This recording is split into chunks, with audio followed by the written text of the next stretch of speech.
had a book that was tied to a documentary, I believe, about Charles Manson. So it's kind of a famous guy.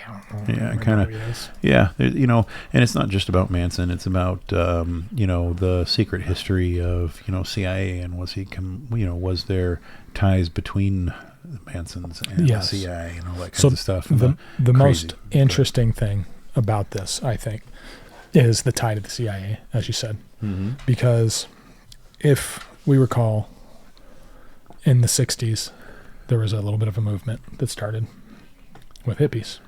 And we had the Black Panther movement going at the same time. Right. The CIA was actively, this is known if you can read about this, was actively trying to destroy both. Okay. Right. They had infiltrated it, and they were trying to destroy it from within. Sure. They were trying to destroy it with racism on the other sides against each other. I mean, they tried several things. Right, pit people against each other. Right. Yeah. So what's interesting about this is that if you look at 1969 and the Manson murders, you actually can see when that movement stopped. So the murders happened, and it killed the hippie movement, completely killed it, because these hippies committed this crime, this atrocity. All of a sudden, they weren't just destroyed harmless. Hollywood. Yeah, so all of a sudden they weren't a harmless kind of weird people. Like now they're crazy, sick, dangerous, right? crazy. Yes. Yeah. So in this book, it kind of goes into that a little bit, talking about that, and it's through interviews with people at the time and stuff, and it details. I don't want to give too much of it away, but there's also a documentary on Netflix about it. I have not watched the documentary, so I don't know if it's close to the book or not. To let you know, name of the book is Chaos, Charles Manson, the CIA, and the Secret History of the 60s by Tom O'Neill. O'Neill, yeah. Yep. Yeah, and so it goes through some of the stuff like, for instance, that Charles Manson was enlisted in the MK Ultra studies that were done on federal prisoners. I see.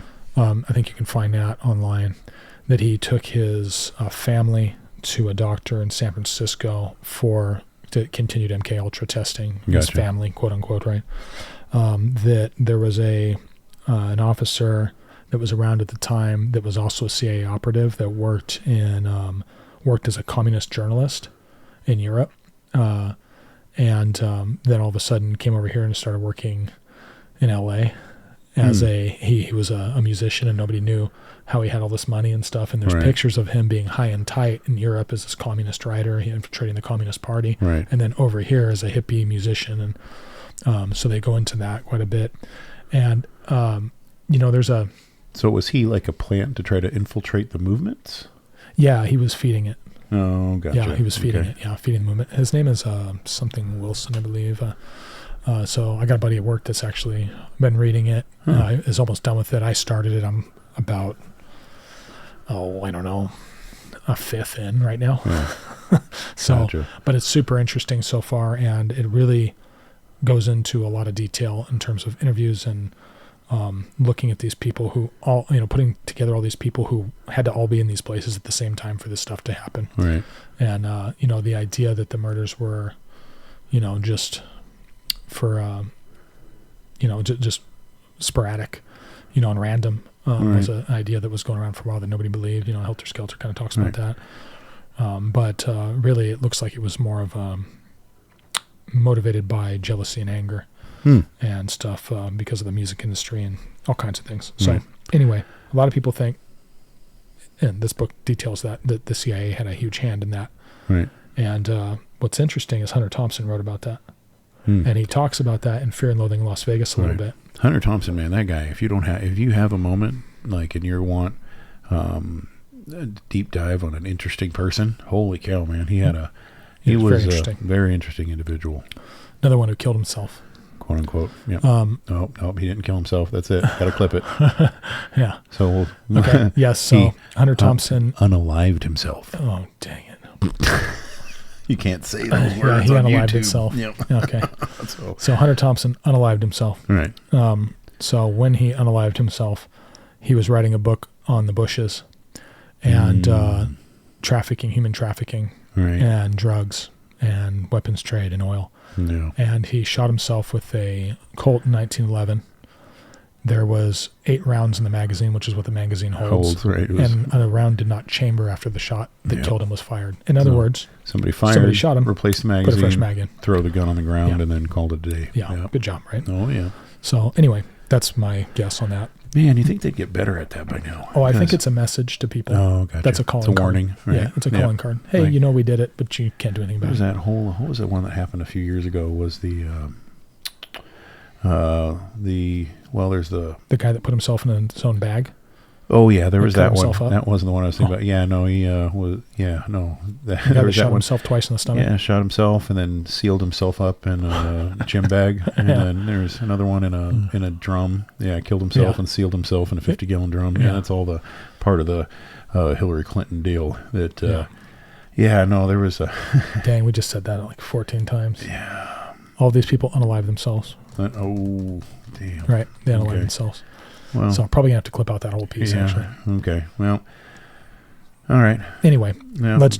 So, yes. Anyway, so if you haven't read it and you're interested in that type of stuff, it's and what Hunter Thompson had said. I'm sorry, I missed that. Yeah. What Hunter Thompson had said about it is he was talking in Fear and Loathing in Las Vegas, and he was talking about the movement, and he was talking about the hippie movement. Right. And he said if you gaze over the desert, you can see the high water mark, where the movement stopped and was pushed back, where the tide came back down and never went back up. Yeah. And he's speaking of that time right after the Manson murders. Right. That's what a lot of people believe. And he saw that. And that quote gives me goosebumps. Yeah. It's funny. Yeah, it's interesting. The CIA, it's funny that in the 60s, the things they had their hands in, the different parts of culture that they were trying to manipulate. I was reading something recently a while back about it was Pollock was the Jackson the painter and where the CIA knew his kind of stuff was not good, and they propped him up artificially because they wanted to baffle the Russians. Apparently was their reasoning behind it, and trying to get them to chase after him to understand, which I don't know why that makes sense, but it goes with the theme of government just throwing money at stuff. Yeah. But well, it's an easy way, right? You can throw money at things, right, and you're hiding it, right, so that you can do these different operations and can't be tracked. That money went to a painting, not a helicopter that got blown up in Colombia. Yeah. You know what I mean? Yeah, kind of thing. Yeah, I think the idea, right, is a lot of people who believed in a conspiracy theory about Manson believed the MK Ultra stuff, which is true. And they believed that it was an MK Ultra experiment gone wrong. Could be. And really, what it probably is an MK Ultra experiment that went right. It honestly. Could be. And it could have been, and you know what? Also, it might not have been some conspiracy. It could have been something. Charles Manson went through the program, and then people lost track of him. And then there's this crazy guy that's whacked out on all these who knows what drugs, and then got let loose. Right. Yeah, and that's where it went. It's like a slush fund we were looking at earlier. Right. Just it's an accident. Forgot about it. Somebody forgot about it. Oops. Let the pit bull loose. Left the gate open. Let the rabid pit bull loose on the neighborhood, and somebody got bit. Maybe. That's what happened. Never know. Who knows? I wouldn't be surprised either way. Pretty interesting. Yeah. But all right. Well, let's jump on to our really last segment. Last little bit of. We don't really know what this is going to be.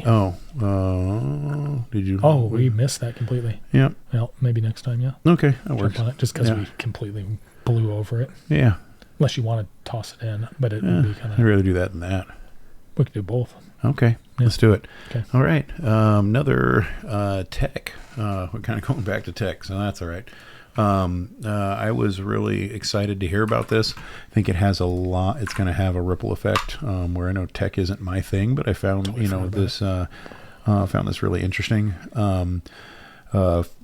If you haven't heard of Zero Hedge, I kind of like Zero Hedge. They kind of have a. Well, Tyler Durden writes for them, dude. I mean, come on. Every single one of their articles is written by Tyler Durden. So their writers that they have are anonymous that they write, but a lot of their stuff is sourced, and it's kind of a crossover between politics and finance. So if you find a lot of that stuff interesting, and it's not just politics, but it's global affairs, all that kinds of stuff from a financial point of view, if that makes sense. I was really excited to hear about this. I think it's going to have a lot of ripple effects all throughout the United States, not just making computers cheaper, but tools, scan tools, things of that nature. It's going to make them cheaper. I think it's going to have great advancements in AI and computers. And I think the more chips we make here, I know a couple of weeks ago we talked about another chip maker that announced $500 billion investment in Arizona. And NVIDIA, that's what this story is about.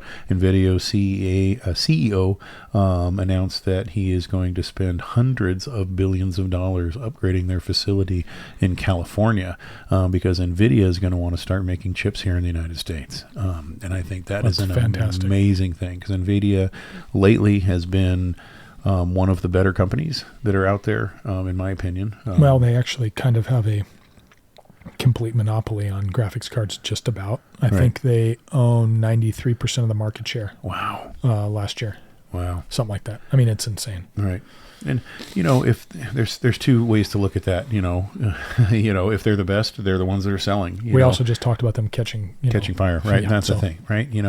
It's, when you're have such a large market share, sometimes that can snuff out innovation, but somebody else makes it better. I don't think anybody would have qualms about jumping on somebody else if, but who knows? Well, AMD's come out and they're firing right back, and they're going to pull some of that market share back right now, and then NVIDIA's going to have to step up their game. And you got to compete. That's excellent. Either way, bringing that competition here is going to be amazing for us. Yeah. The less and less we have TSMC and them. Well, they make NVIDIA's chips, right? Oh, okay. So TSMC makes a good amount of NVIDIA's chips, but now NVIDIA is going to primarily be.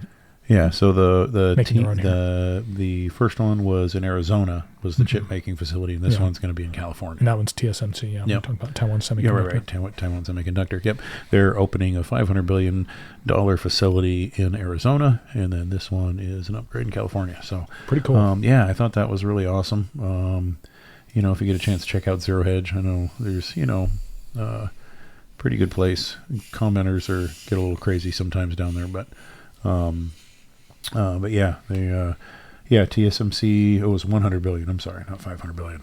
Real-time fact check there. So TSMC committed 100 billion, and they're coming back and said they are going to spend hundreds with an S of billions of dollars here, which is great. Several hundred billion, yeah.